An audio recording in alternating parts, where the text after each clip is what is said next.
Kaya ano yung naalala mo ngayon? Ang tatakot din po ako pag may tao po. Dami po lasing dun.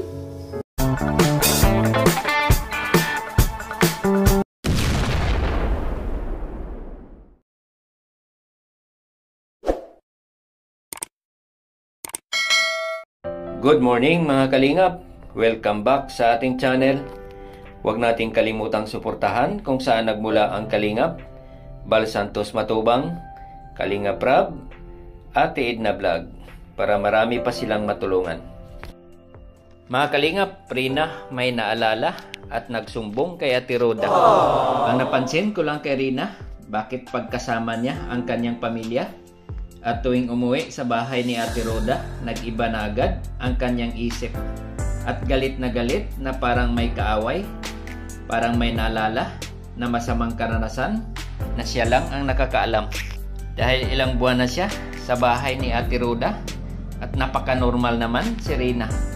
At sinasama pa siya minsan kay Kuya Bal sa mga lakad nito. At normal naman si Rina. Kung nandyan ang kanyang pamilya, parang may mag-trigger sa kanyang utak at maalala ang mga nakaraan kaya sumisigaw at magwala. Mayroon talaga itong nangyari kay Rina nung nasa piling pa siya kay Lolo Nestor.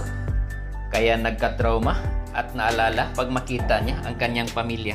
Nung time kasi nga nagbanding sila ng kanyang pamilya at wala naman si Ate Roda, kaya akala niya iniwan naman siya. Ang maganda siguro, Ate Roda, kung hindi siya makatulog at kung mangyari ulit na magalit siya at magwala, dapat siguro yakapin siya at i-comfort para kumalma. Anong kinaka-stressan mo sa SM? Tapos, sa dami ng tao? Oo. Ba't na-stress ka pag maraming tao? Sakit. Masikip? Oo. Eh, mall yun eh, kaya masikip. Sino na naman kaaway mo? Oh. Sino kaaway mo? Bakit parang may nakikita ko? Wala, time nga bebes lang ako. Ay, sino nga sinusuntok mo dyan sa hangin? Wala din. Iba na naman ang ano mo, Rina. Iba na naman ang mood mo. Hindi, ewan ko na, tatahimik na ako dito. Iba na naman ang nangyayari sa'yo. Sinong naaalala mong kaaway? Wala. Ha?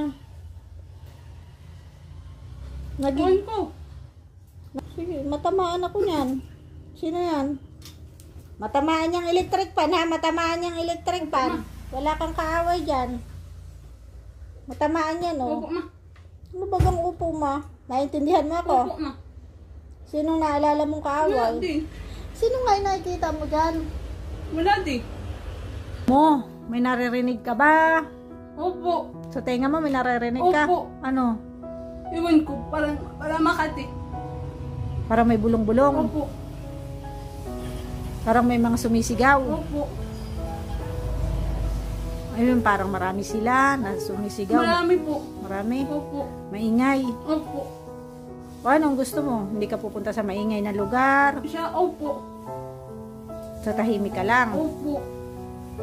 Ano pa? Ayaw mo ba nung pumupunta sa mga lugar na may mga tao na hindi mo kilala? Opo. Ayaw mo nang ganon? Opo. Bakit? Ang tatakot din po ako pag may tao po. Dami po lasing dun. Yun na naman yung naalala mo. Opo. Oh, kahapon natakot ka. Opo. Bakit? Wala ka sa mall. Andun man si Mama Melanie mo. Sabi mo kasama ka. Wala. Wala ako. Hindi man ako kasama kahapon. Oo nga. Si Mama Melanie mo Siya man nga. lang.